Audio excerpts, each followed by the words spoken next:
Hey guys, tonight's homework is just to review all about systems of equations and what we've learned so far in class. So what I want to do is I want to take you through 5 questions, again similar to the questions that you'll see on your quiz makeup on Wednesday. So our first question is just how to determine if a point is a solution to a system.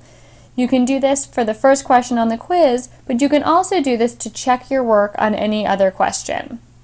So if we want to figure out if a point's a solution, all we need to do is take the x and y values of our coordinate and substitute them into both equations that we're given. So that means my first equation is going to look like 4 times negative 2 plus 6 equals negative 2. And then we check to see if that makes sense. Right? 4 times negative 2 is negative 8 plus 6. And then we say, yep, negative 8 plus 6 is negative 2. So we know that our point works in the first equation, then we double check and see if it works in the second. So when I rewrite my second equation, substituting in x and y, I get 3 times 6 equals negative 6 times negative 2 plus 4. So I know that 3 times 6 is 18, and that has to equal negative 6 times negative 2, so that's going to turn into a positive 12 plus 4. Well, I know that 12 plus 4 is 16, which doesn't equal 18, so our point does not work in the second equation. If your point doesn't work in either equation, it is not a solution. So that first question on our quiz makeup is just going to be checking if a point's a solution. If it doesn't work in both, it's not a solution. Our second question, right, always has to do with graphing. So we want to estimate the solution of a system graphically, and you're going to have a coordinate plane that you're going to have to graph for the quiz. So we know that the best way to graph is by using slope-intercept. That happens, right, when we have y equals mx plus b, that's slope-intercept form. So we need to make sure our equations are solved for y.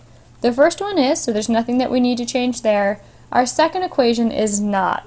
So if we want to get the y by itself, we need to move the 3x. So I'm going to subtract 3x from both sides. That leaves me with a negative y equals 2 minus 3x. And then we know that we want to solve for positive y, and so we flip all of our signs. So I get y equals negative 2 plus 3x. So now I have my two equations, right? So I'm going to graph my first equation in red, and then I'll graph my second one in blue. So let me draw a coordinate plane here. I'm just going to sketch one quickly. Try to make this as neat as possible here so everyone can see. So your coordinate plane will not need to be too big. I'll make sure that the equations work so that they fit on it nicely. So if I want to graph my first equation, I want to first graph the y-intercept. We know that that's always the number that's by itself. So that's going to be negative 2. And then we want to use the slope to get to our second point. So we have x over 2. We know that's really 1x over 2, so our slope is 1/2. That means we want to go up 1 unit and to the right 2. And I'm going to do that one more time, and then I'm just going to connect my points to form my line. Then I'm going to go ahead and I'm going to graph the second equation in blue. So again, I want to start with the y-intercept, which happens to be negative 2 again. And then I want to use my slope, which is 3. So we know if 3 was a fraction, it would be 3 over 1.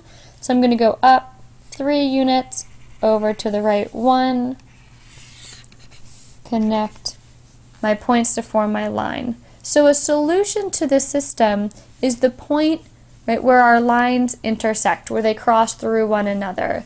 And that happens right there. So your answer would just be the coordinates of that point, which is 0, negative 2. And again, you can check that that's a solution by plugging in x equals 0 and y equals negative 2 into both of your equations and making sure that it makes sense.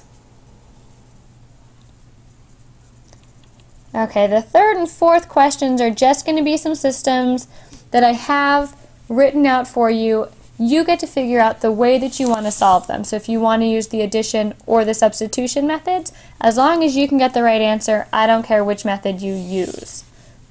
So here's the first one that I have. 4x plus 3y equals 31, and y equals 2x plus 7. So if you've been following what we've been doing in class today and last week, we said that whenever we have an equation where there's one variable by itself, it tends to be a little bit easier to use the substitution method, right? And by using the substitution method, we take whatever our variable is equal to, and we substitute it in for that variable in the other equation. So since I know that y is equal to 2x plus 7, I'm going to use that in place of y in my first equation. So I'll just rewrite my equation as 4x plus 3. Instead of times y, I'm going to say it's 3 times 2x plus 7 equals 31. Now we need to make sure that we distribute so that we can solve. So I get 4x plus 6x plus 21 equals 31. Because I have x's on the left-hand side, I can just combine them. We know that 4x and 6x gives me 10. So I have 10x equals 10x plus 21 equals 31. And then I just need to solve, so I'm going to subtract the 21 from both sides, and that leaves me with 10x equals 10. And I know all of you are saying, okay, that means x equals 1. That's the hard part, right? That's a lot more work. What we always need to do to end, right, and to finish our problems is to solve for the other variable. So we know that x is 1, we don't know what y is. So you want to substitute x equals 1 into one of your equations so that you can get your final answer. I'm just going to use the equation that I have down here for number 2, right? And I'm going to put in y equals 2 times 1, since we know that x is 1, plus 7. So that really means y is 2 plus 7, which is 9. Now I'm finished.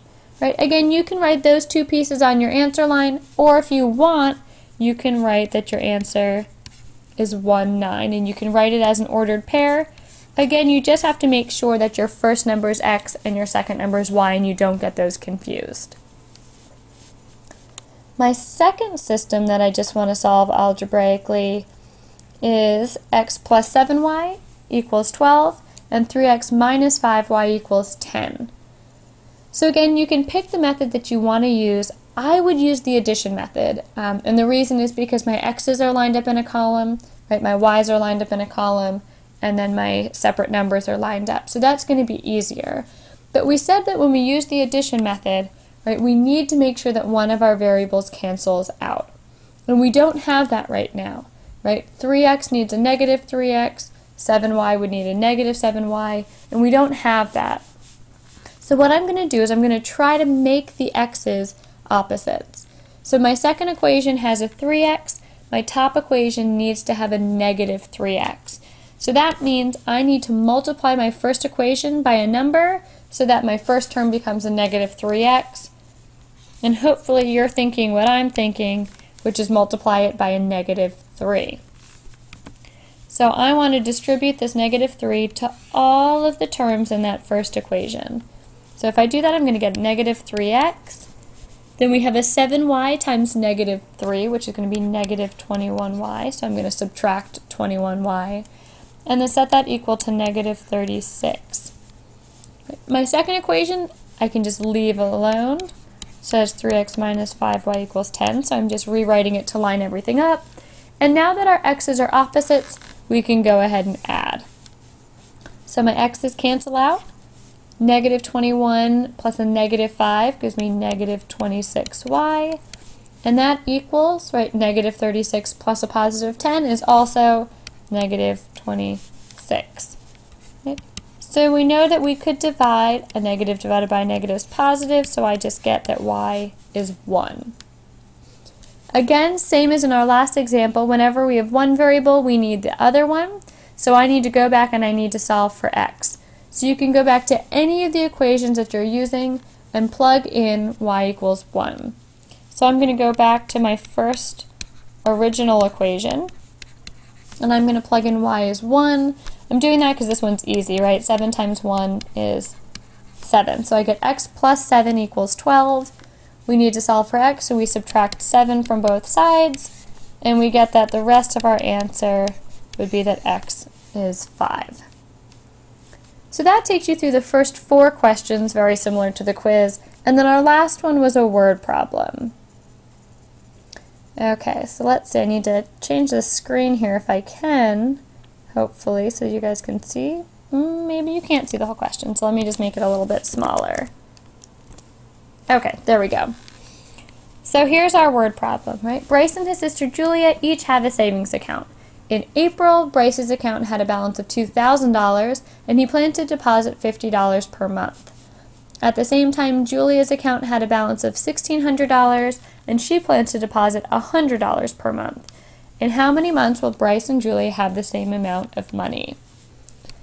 So if we want to set up this problem, we need to first look at each sibling individually. So Bryce has $2,000 in his account right now, and then he's adding, right, or he's depositing $50 per month. So if he has $2,000, I'm just going to write that down. And, right, if he's depositing, he's going to be increasing the amount of money, and we have $50 per month. Hopefully we've realized, right, anytime that we have per, that's going to signal that we want to multiply by a variable. So you can use any variable you like. I'm going to use m for month. Then we want to look at Julia. So Julia has $1,600. She's also depositing, so she's going to add money. And she's depositing $100 again per month. So each month she's going to increase her savings account by $100. So that would be 100, and then I'm going to use m again for months. Right, the question asks in how many months will they have the same amount, so that means we want these two things to be equal. So 2 steps before we have to divide. So the first step is we want to combine the m's. So I'm going to move the smaller one by subtracting 50m from both sides. That leaves me with 2,000 equals 1,600 plus 50m. Then from there, I want to move the 1,600 over, so I'm going to subtract that from both sides. That leaves me with 400 equals 50m, and then we'll just divide by 50. So if you're not sure, right, we can cancel out a set of zeros. 40 divided by 5 is 8. So in 8 months, Bryce and Julia will have the same amount of money. Right, it takes a little bit of time, but because Julia is saving more, she'll eventually catch up to Bryce, and then she'll surpass him because she's saving more money each month from then on. So hopefully you've gotten a good set of notes that you can use to study for our quiz. Again, our makeup's on Wednesday, and we should be prepared. See you later.